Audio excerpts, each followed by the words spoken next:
Hey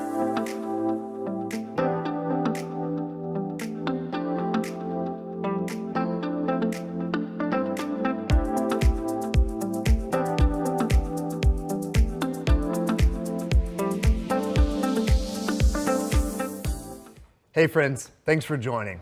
Welcome to Breville's Masterclass for how to dial in the Barista Express Impress. I'm Matt Davis, product expert for Coffee with Breville. If you're tuning in for the live chat, feel free to ask questions throughout the class. We have a team of experts from Breville that are ready to answer your questions.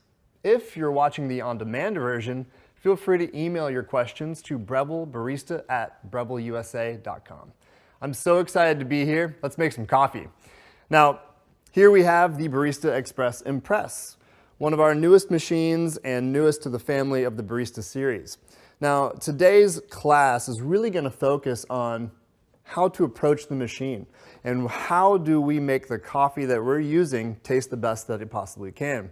That includes troubleshooting and how to make subtle changes if we're unhappy with the outcome. First things first, we need to get some fresh coffee. Now, when it comes to coffee, preference is key. Now, however you like your coffee, I want you to stick with it. However, keep an open mind.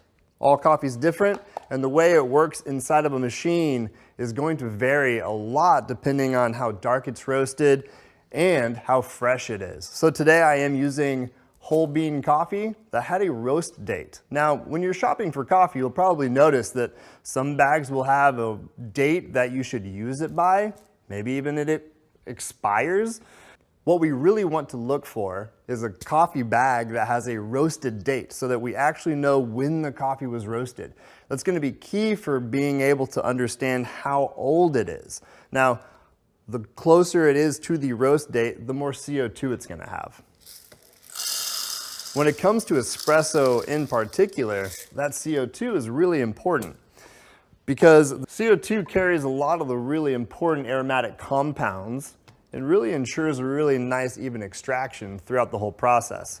So if I'm using coffee that was roasted 3 to 6 months ago, a lot of that goodness has already just through volatility gone away. So if you can find coffee that was roasted within 30 days, that's kind of the sweet spot. Now, the coffee I'm using today, kind of a medium roast. If you're using something more on the light or darker side, just know that it might respond a little bit differently.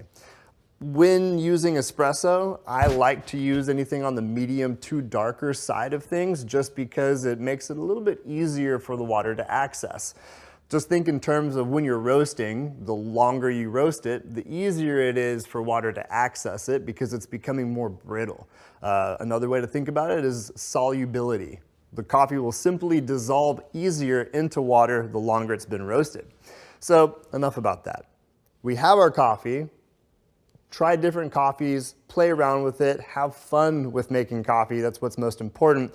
Now let's talk about the machine itself. Now, when you unbox your machine, you'll probably notice a lot of doodads, a lot of accessories, and you're probably trying to understand what they're for and how you use them. So let's quickly just understand that. First things first, all of our machines have a really tidy accessories bin to keep it all really organized. So when you remove your drip tray, you'll be able to access all of those accessories really easily. I want to focus on these, the different baskets. The rest of them we're going to tuck away for later use. Okay, so the razor we're going to address in just a second. It's a really important part of the dialing in process. But before we get there, a lot of people get hooked on what are these for? What do I use and when do I change it? Well, it depends on your situation. If you're using whole bean, freshly roasted coffee, I like to use what we call the single wall basket. Now, the way to identify that is if you look inside, you'll see all these tiny holes, and then if you flip it to the bottom, you'll still see all those little holes. The opposite of that would be a very similarly looking basket where still have all the holes on the inside, but on the back, you'll see an extra little wall. Now, this is called the dual wall basket or a pressurized basket. The purpose of this is it's going to engineer back pressure. What I mean by that is when we're brewing espresso, we're putting coffee in the basket, and then we're forcing water through a pump through those coffee grinds. It's our job to ensure that that water passes through evenly and we hold back the water long enough for the water to extract all the coffee. If the water is able to pass through too quickly, we'll get under-extracted coffee. So if you're using coffee that was either pre-ground or not very fresh, this is a great tool to help hold back that water just a little bit longer. For today, we're using the single wall. I got freshly roasted coffee, and I want to be able to pull out all the intricate flavors inside that coffee. Just know that the pressurized basket is a great tool, even if you're just getting started, to get a better shot a little bit more quickly. I can tuck those away for now because I'm not going to use them. Two other things that I would love for you to think about including in your workflow. A knockbox, maybe a scale, helps with consistency, not mandatory, but what I really like to put focus on is 2 washcloths. Now, these could be bar towels, kitchen towels. I'm using microfiber, and I have one that's gonna stay dry that I focus on using for cleaning out my portafilter, so it's dry. And then the other one's gonna be slightly damp, and I'm gonna keep that just for my steam wand. So we'll use that later. Having these types of tools really helps with my workflow so that when I approach my machine, I'm able to get exactly what I want, keep it really nice and clean, and walk away, and I don't feel like it was a really cumbersome workflow. Okay, we have that out of the way. Now let's talk about actually making coffee. So we have our portafilter. We're going to do what we call puck preparation. So we're going to get coffee into the basket, ensure it's the right grind size, the right amount of coffee, otherwise known as dose. Think about it as your recipe. How much coffee, how much water. And then we're going to ensure that it's tamped or compressed down before we can actually brew it. And I'll talk you through the whole way.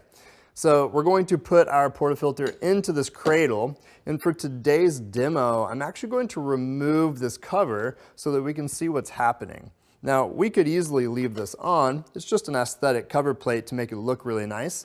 But it also gives you lots of insights to what's happening and makes it really easy to clean. So as soon as the portafilter goes into the cradle, you'll notice on our interface a lot of instruction to support the workflow. So it makes it a lot easier to remember. So as soon as the machine knows that my portafilter is in, you'll notice the first button illuminates, our dose. So dose simply means putting the coffee into the portafilter, so we can go ahead and do that now.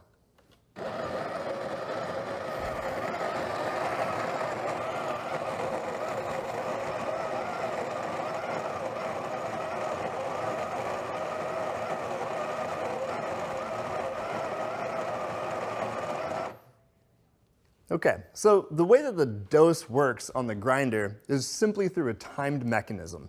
So the machine knows to grind the coffee for a set amount of time, which then dictates how much coffee ends up in the portafilter. So let's say by default it runs for 14 seconds. Well, the machine doesn't know what type of coffee I'm using, because that's going to change how easily it's ground.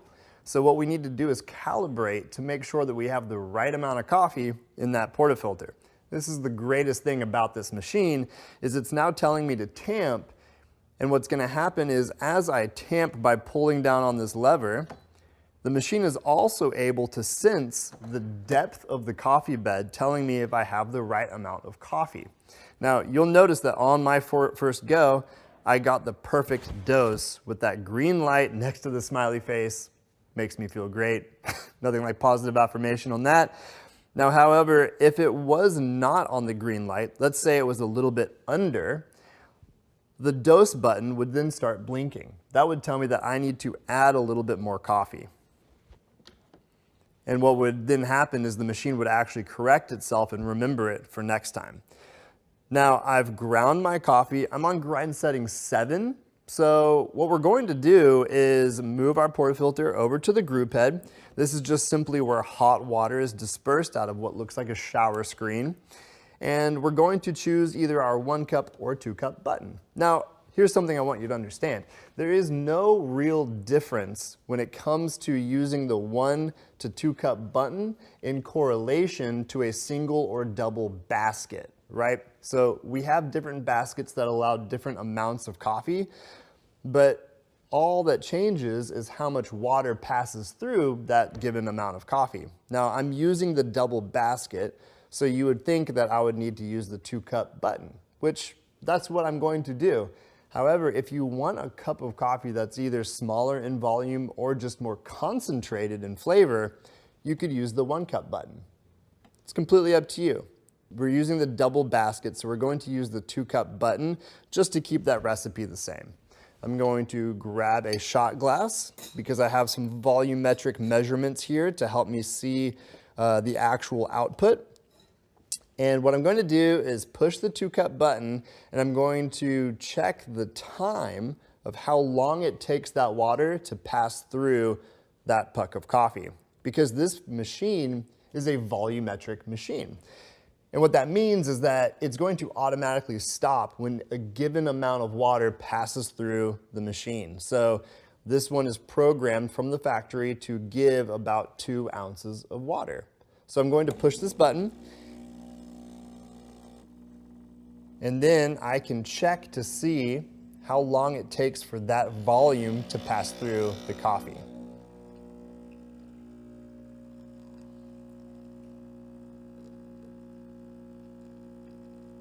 Okay, now we can see that the coffee is looking pretty delicious, but if you look on the pressure gauge, it's a little shy of the actual espresso range.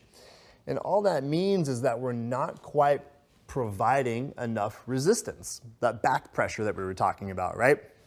So our responsibility as the barista in this situation is to adjust our grind setting so that the coffee particles are small enough to hold back the water a little bit longer. So for reference, we want the water or the coffee to start dripping around 10 seconds. And that starts as soon as you push the button, right? So as soon as the water starts coming into contact with the coffee, we want to see the first drops around 10 seconds, and then we want the final beverage to finish anywhere between 22 to 37 seconds. Now, it's a big range because it completely depends on what kind of coffee you're using.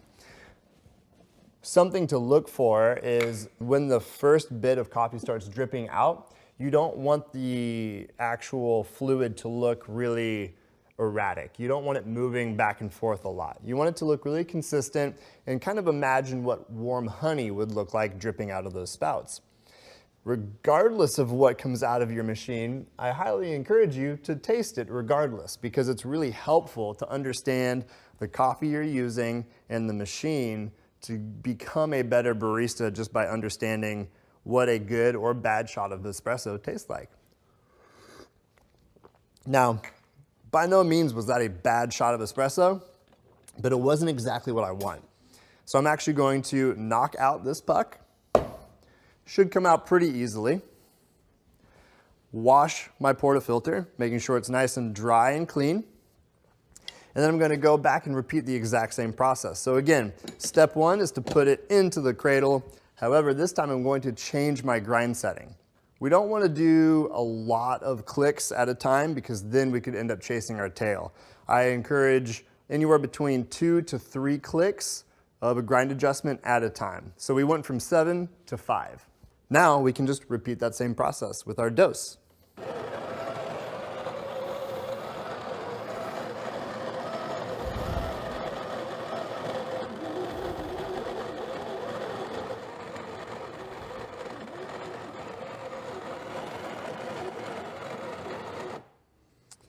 As you'll notice, the lights are again illuminating, showing me what I need to do, so we're ready to tamp.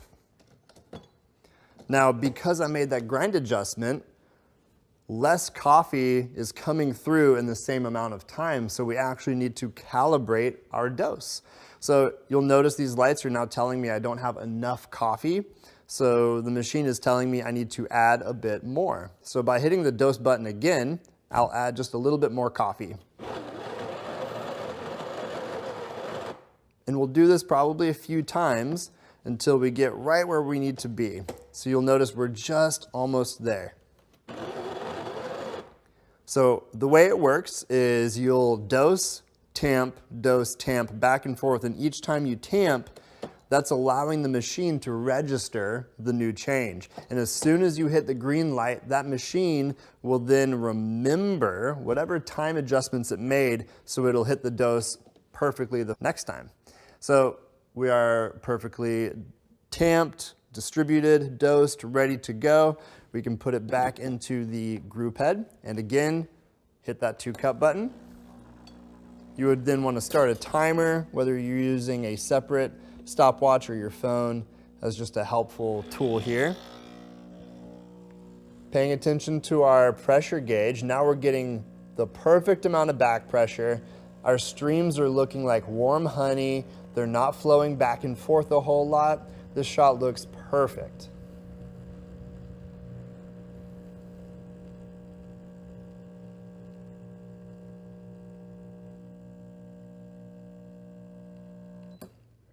All right. So now we're well within that frame of reference that we wanted. We have a shot that looks a little bit more concentrated. It's going to have a lot more flavor to it. It's also going to have more body, meaning like the thickness or the consistency that you actually feel in your mouth, which is going to go a long way if you're adding something like hot water, milk, or anything. It's going to support the flavor of coffee throughout. So now I can taste the difference. Oh, so much better. So when you're brewing coffee of any type, they kind of extract in layers, right? So the first bit of coffee you're pulling out is a lot of the sour components. Then you start getting into the really sweet stuff, and then you top it out with the bitter components. So you really want like a perfect balance of all three. And when you get the extraction right, you're gonna taste it. You're not gonna end up with that like papery mouthfeel afterwards. It's just gonna be pleasant. It's gonna make you want to go back for more versus wanting to chase it with something different. But again, every coffee will taste different. Try to find that sweet spot. These are just really helpful parameters to get started. I would now call this machine dialed in. So we are now done with the coffee portion, which is exciting. And now we can focus on the milk side of things. So I'm just going to take these cups, put them away, and I'm going to switch to a larger vessel, and we're going to talk about milk. Now, before I do that, I am going to pull one more shot of espresso just to use as the base of this beverage. Now, what's really great about espresso is once you pull a good shot, you now have the basis of pretty much every beverage you can imagine, whether it's a cappuccino, latte, an iced latte, anything. So really spend time getting the shot just right, and then really just have fun with it afterwards. So same process.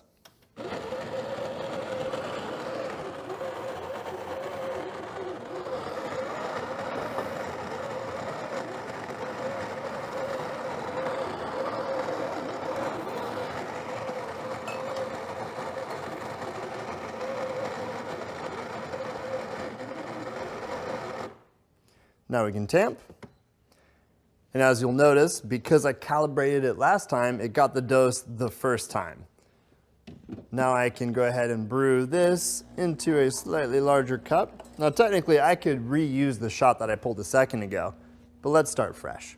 Now while that's brewing, let's start talking about milk. For today, I'm going to be using whole milk. Now you can use whatever milk you want. And in fact, I also have some oat milk, which I'm a really big fan of. Whole milk works really well just because it's kind of the perfect balance of fat and protein and everything else involved.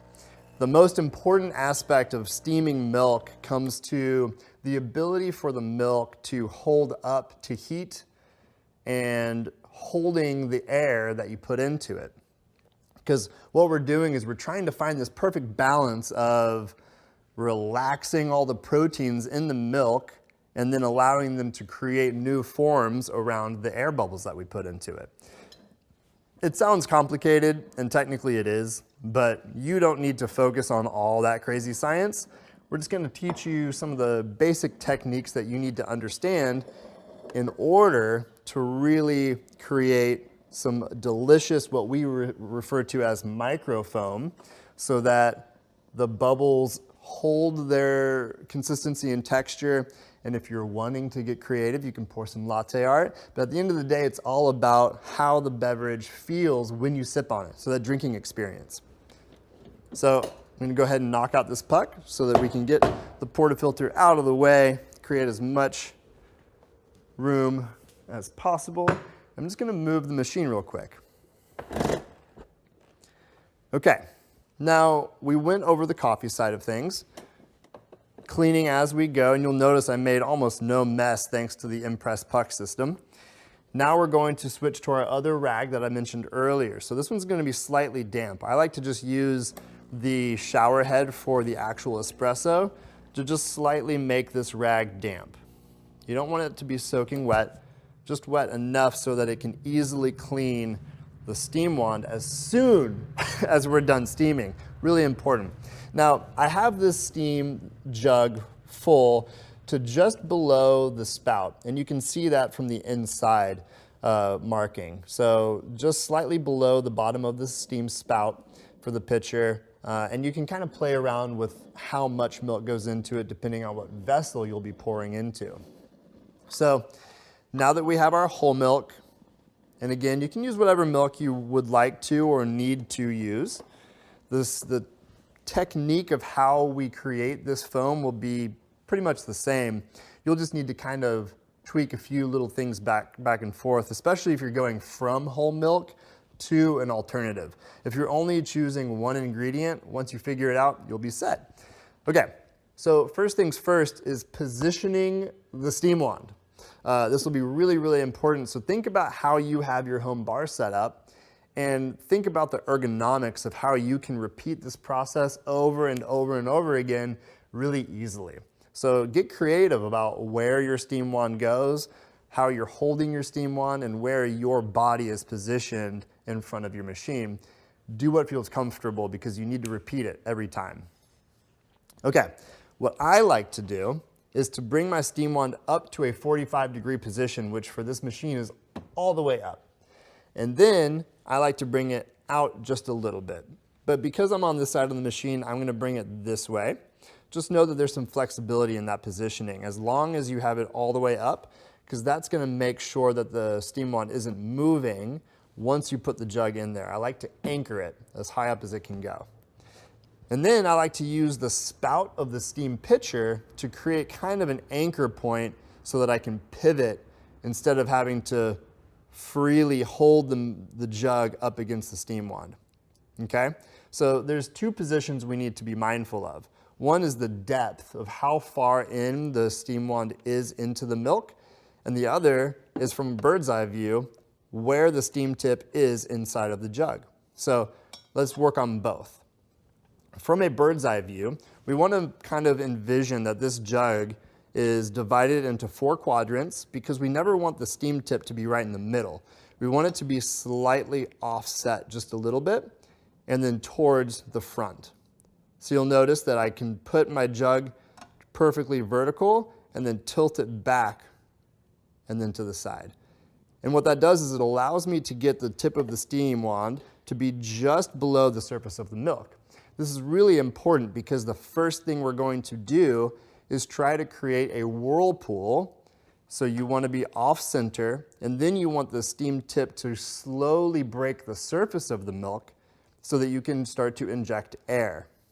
So let's go ahead and work through it, and I'll talk about it as we go. Now, before we actually get started, it's really important to try to purge as much water that might be in the system as possible. So if you look on the side of your machine, you have 2 different options. One is going to be for shifting over to hot water, let's say for an Americano, and then the other is going to be shifting to steam. So we're going to shift it over to the steam position, and it's going to take the machine just a few seconds to go from our brew temperature to our steam temp. So we're brewing coffee at about 200 degrees Fahrenheit, but to get to steam, we need to jump all the way up to 270 degrees Fahrenheit. Perfect. Once we see steam, we know we're good to go. We can turn it off, Now we can focus on our positioning. So getting the jug right where we need it. So again, we are slightly off-centered, and we can turn on our steam. Wait for it to build up pressure. And what we want to do, once it starts really going, slowly pulling down on our jug so that it breaks the surface of the milk. It kind of sounds like paper tearing. This is what's called aeration. We want to do this until the jug feels like it's about body temperature. So just keep spinning that milk, tearing that paper, until the jug feels like it's just starting to get warm, and then we can submerge the tip so that you no longer break the surface. And that, my friends, is it. We just want to go from position A to position B. Either you're introducing air or you're not. Once the bottom of the jug feels like it's too hot for your fingers or your hand, it is too hot for you to drink, most likely. So then you can just turn it off, and now we are good to go. As soon as we're done steaming, we're going to wipe that steam wand thoroughly, and then we're going to give it one more purge to make sure no milk is stuck back up inside the steam wand. And that's it. That's the process. So we now have our milk, and I'm going to tap it a few times to break any surface bubbles, and then give it a really good swirl to make sure that I'm reincorporating any bubbles and foam that I created, so that the foam is all throughout the volume of the milk instead of just sitting on top. Once that's done, I can then tilt my cup just slightly and start pouring. Now, don't overthink this process. But if the texture of your milk is just right, latte art is just an inherent byproduct of the foam meeting the solution and density of the coffee. So I start from a slightly high angle, and then I just slowly get really close so that the foam goes to the surface. And that would be a latte. There you have it. So I want you to really just have fun with the process of making the coffee, learning how to get the foam just right, and then know that the latte art will just come with time. At one point, it was an accident. So if you get your density and your foam just right, you'll end up with something similar, and then you can start practicing that technique over and over again. Think about changing the amount of milk that you add to your coffee to change that ratio, and that will then change the strength of your beverage. Now, once you have all that done, don't forget, clean as you go. Take care of your machine, it will take care of you. Otherwise, thank you so much for tuning in, and we'll see you out there. Have a good one.